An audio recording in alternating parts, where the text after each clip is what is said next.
రకమైనటువంటి పరిపాలన జరుగుతుంది కాబట్టి ఈరోజు ఎక్కడ చూసినా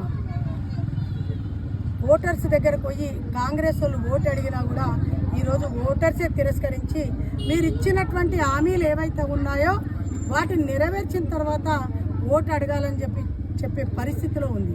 ఎందుకంటే గతంలో ఇచ్చినటువంటి మహిళలకు ఇచ్చినటువంటి తులం బంగారము లేదు, విద్యార్థులకు స్కూటీలు ఇస్తామన్నారు, ఎక్కడ స్కూటీలు ఇవ్వలేదు, యువతకు ఉద్యోగాలు ఇస్తున్నారు, ఉద్యోగాలు లేదు, రైతులకు రైతు బంధు లేదు, రుణమాఫీ లేదు.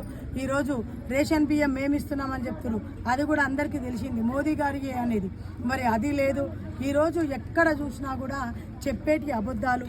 మళ్ళా ముఖ్యంగా అక్కడ రేవంత్ రెడ్డి గారే చెప్తారు, మా దగ్గర పైసలు లేవు కాబట్టి మేము అభివృద్ధి చేయలేకపోతున్నాము అనేది చేతులెత్తేసినటువంటి ముఖ్యమంత్రి గారిని చూసారు. కాబట్టి ఈరోజు ప్రజలకు ఏం కనబడుతుందంటే ఏ గల్లీలో పోయినా ఈడ రోడ్డు మంచిగా అయిందంటే ఎవరు?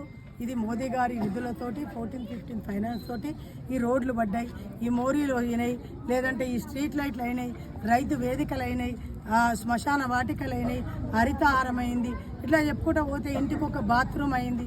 అంటే ఇవన్నీ కూడా మోదీ గారు ఏం చూసిరు?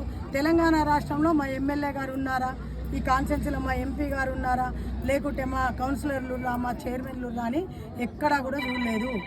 ఇక్కడ ఈ మున్సిపాలిటీలో ప్రజలు ఏ ఇబ్బందులు ఎదుర్కొంటారు, ప్రజలకు ఏ అవసరాలు కావాలి, అక్కడ నేనేం అభివృద్ధి చేయాలి అని చెప్పి ఢిల్లీలో కూర్చున్నా కూడా గల్లీలో అభివృద్ధి చేసినటువంటి పార్టీ ఏది అంటే అది భారతీయ జనతా పార్టీ.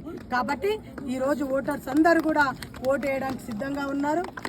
ఈ యొక్క ప్రచారంలో భాగంగా 5 రోజులు కూడా మా అభ్యర్థులంతటా కూడా ప్రచారం చేస్తారు. తప్పకుండా ఈ యొక్క సంగారెడ్డి మున్సిపాలిటీలో కాషాయ జెండా ఎగరవేస్తున్నాం, చైర్మన్ని గెలుస్తున్నాం.